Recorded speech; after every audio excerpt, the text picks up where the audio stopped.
Probably everyone was scared by something as a child, by their parents, right? When you misbehaved and threw tantrums. Usually it was the boogeyman, but there were exceptions. Of course there were. Everyone had their own fear. The moment a child heard about it, that little fussy human would instantly calm down, wrap themselves in a blanket, turn to the wall, and shut their eyes until morning, replaying over and over in their head the image of whatever their strict mother had used to scare them. I'm sure everyone had something like that. My best friend was terrified of a cold, expressionless detective from an old late-night crime series. Hell knows why he was so afraid of him, but he really was. At the slightest mention of detective, he would immediately calm down and behave obediently. As for me, I was scared with Grimble as a child. Strange, right? Yeah, I think so too. I was terrified of him when I was little. Throwing tantrums, acting up, no problem. My grandmother would just give me a strict look. I remember it as if it were right in front of me now. And in an equally strict voice she would say, "Calm down right now or I'll call Grimble." And that was it. I'd instantly snap back to my senses. No more whining, no more asking for things. All I wanted was to hide in the farthest corner of the room and sit there, thinking I was safe, imagining what this Grimble looked like. I imagined him in so many different ways. There were countless versions, but for some reason one image always stuck. A tall, twisted figure with a human-like body, but a cracked, expressionless face that didn't look entirely alive. A little later, when I got older, I learned where all of this came from. My grandfather, may he rest in peace, used to work at an old livestock facility on the outskirts of the village. So you can guess where such a strange scare tactic came from. Back then, about 10 years ago, I was sent every summer to spend my vacation at my grandparents' place. All 3 months I enjoyed nature, homemade food, and the love and warmth of my grandma and grandpa. And of course, spending every day running around and hanging out with the local kids. But God forbid I stepped over the threshold of the house after 10 in the evening, I'd get a whipping with a switch. No avoiding it. Yeah, my grandma was either kind or strict. There was no in between. My grandfather always defended me from her. I can't remember those times without smiling. But still, as I grew older, I was always forced home before 10. And I started noticing something. I wasn't the only one heading home at that time. All my friends would run back to their houses too, like someone had blown a whistle. And when I looked out the window, sipping sweet tea with my grandma's pastries, there wouldn't be a single soul outside. That's how almost every evening went at my grandparents' house. Then one evening, I got into a conversation with my grandma. "Grandma, why does everyone run home at 10? There's nobody outside. It's not even night yet." "My dear," she said, taking a sip of tea, "that's because everyone is afraid of Grimble. That's why they go home," she added with a smile. "Grimble? Does he come at night or something?" "Of course. But if you behave badly, he might come during the day too, if someone calls him." "Why does he come at night?" "Well," she said, picking up her cup again, "he looks for disobedient children, those who didn't come home, and he takes them with him, somewhere beyond the fields where no one ever comes back from." "Wow. And what do they do to them there?" "I don't know, dear. Nothing good, I assure you." "Uh-huh." Suddenly, as if remembering something, Grandma shouted to my grandfather, "Mark!" "Yeah?" came his voice from the room where the TV was blaring. "Did you close all the windows, the doors?" "Yes, everything's closed, curtains too. Don't worry." "All right then." Now, looking back, I realize how worried she was. But back then I was just a kid. I didn't really pay attention. I only asked why the curtains were drawn. "So that no one can peek in," she replied, forcing a smile onto her serious face. Then she turned toward the bedroom, stood up, and went inside. I bit into a hot pastry, washed it down with tea, wiped my mouth, and got up from the table. "Finished eating?" "Yes, Grandma, thank you. It was delicious." "Good for you, my dear. I'll make your bed now. Go rinse yourself off." I think many people remember how washing worked in villages back then. A big basin would be set out, water heated on the stove, then mixed with cold water, all of it done on the porch. Grandma had already prepared everything. The water temperature was always perfect. She somehow always got it just right. I undressed and stepped into the basin. Outside, a strong wind had picked up. It scared me. I grabbed the soap and was just about to lather up when suddenly I heard something outside, like someone running very fast towards the garden. I froze.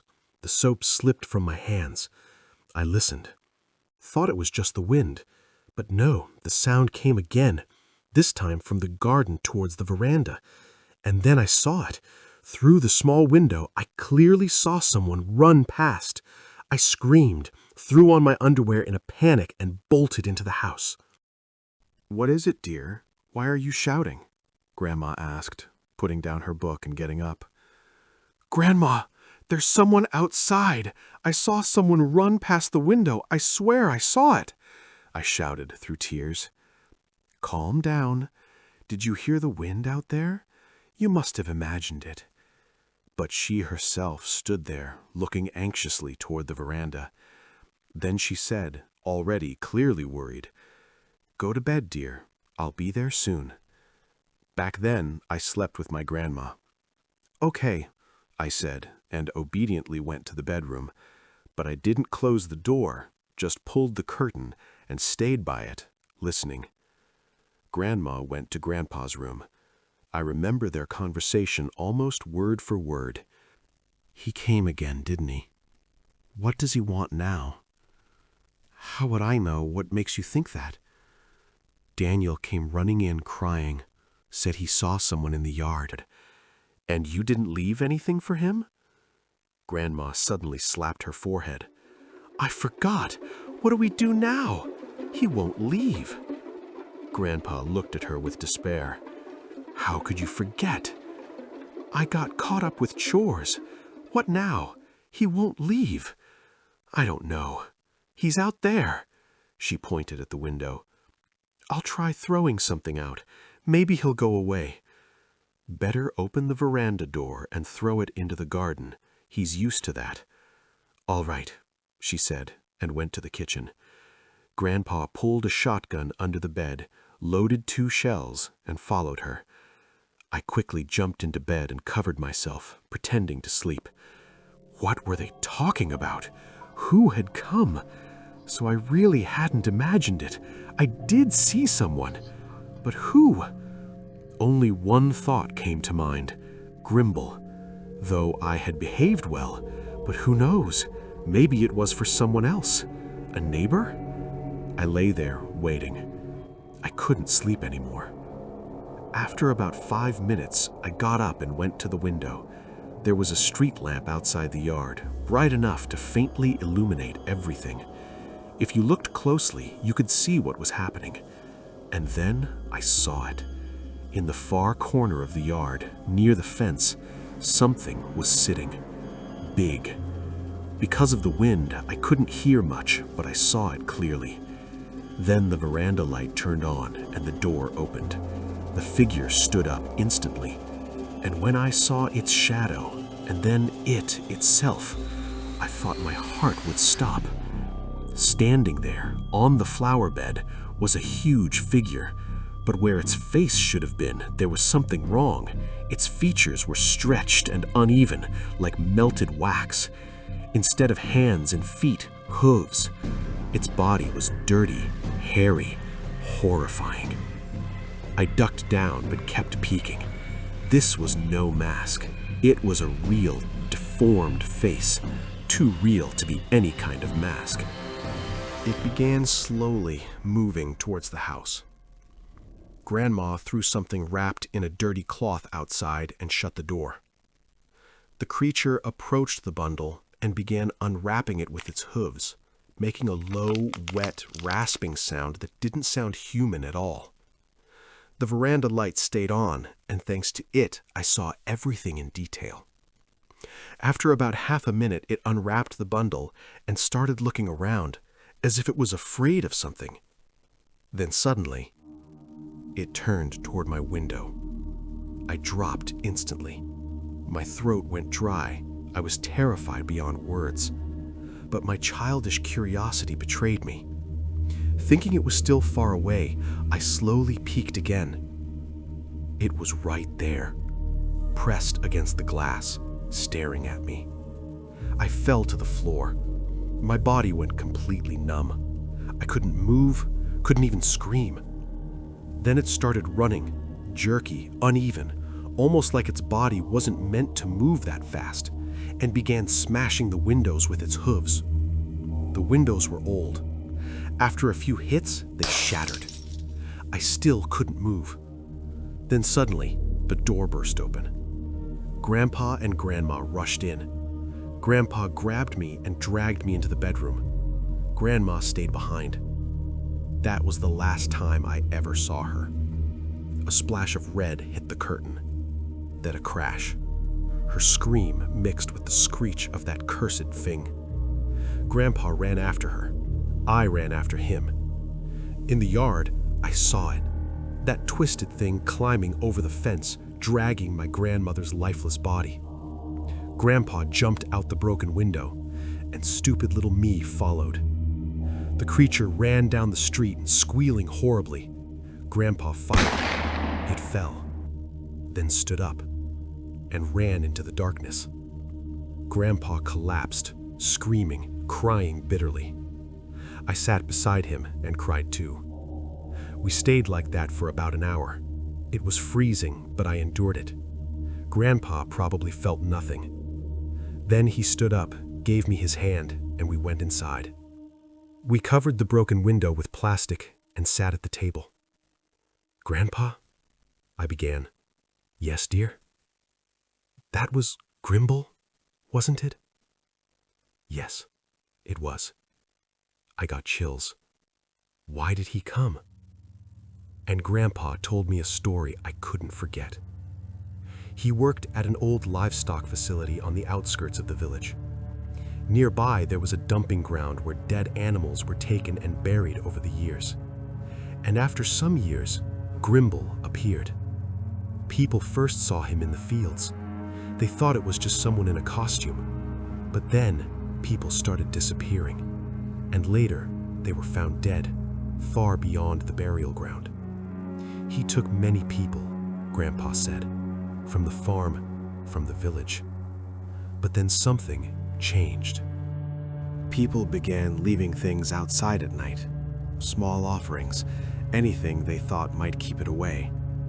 He took the food and left people alone. Then why did he come today? I asked. Because Grandma forgot to leave something.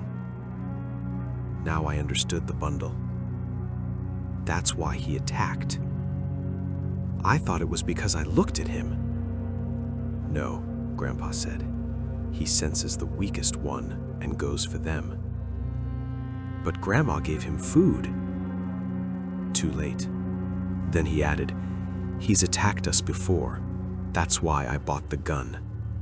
He held it like it was part of him. "Tomorrow I'll call your parents. They'll take you away."